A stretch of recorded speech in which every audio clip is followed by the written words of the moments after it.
আর এরই মধ্যে আরো একটা খবর, তৃণমূলের সংসদীয় দলে কি আরো ভাঙন?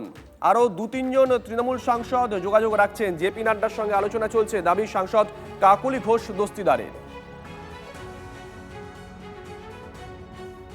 আগামীকাল শুভেন্দু অধিকারী আপনাদের জিপিআই সাংসদদের সঙ্গে বৈঠকে বসছেন, একটা মিটিং হওয়ার কথা আছে, তাতেই 3 জন সাংসদ থাকছেন যারা দল সবাই থাকছে। আমরা সব সময় কিন্তু 20 জন একসঙ্গে আছি, এবং যে কথাটা পোস্টে আপনারা বলছেন আরও 2-1 জন সাংসদ তারাও আমাদের সঙ্গে কিন্তু যোগাযোগে আছে। সৌগত রায় তিনি বলছেন যে এই 3 জন বিজেপির থেকে প্রবল চাপ আসার কারণে এই দলে ফেরাটা তাদের ক্ষেত্রে একটু সমস্যা হচ্ছে। কোনো প্রবল চাপ নেই, স্বইচ্ছায় সবাই এসেছেন। কেননা এখানে যে বালি চুরি, মাটি চুরি, কয়লা চুরি, সোনা চুরি, এগুলো তো কাগজে আসছে, এগুলো তো ডকুমেন্টেড অন্যায়, এবং অনেকে অ্যারেস্ট হয়েছে।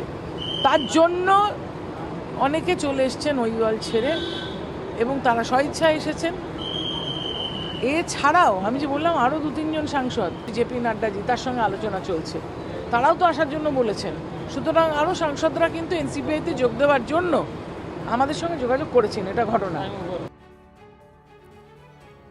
সুদীপ বন্দ্যোপাধ্যায়, কাকলি ঘোষ দস্তিদার সহ 20 জন বেরিয়ে গিয়ে তারা যোগ দিয়েছিলেন এনসিপিআইতে, কিন্তু তারপরেও আমরা দেখেছিলাম এনডিএর প্রথম বৈঠকে 3 জন সংখ্যালঘু সাংসদ অনুপস্থিত ছিলেন। কাকুলি দেবী বোধহয় আজকে পরিষ্কার করে দিলেন তারা প্রত্যেকে একসঙ্গে আছে, 20 জন একসঙ্গেই আছেন। পাশাপাশি হয়তোবা আরো 2-3 জন তাদেরকেও দেখা যেতে পারে কাকুলি দেবীদের শিবিরে, এমনটাই দাবি তার।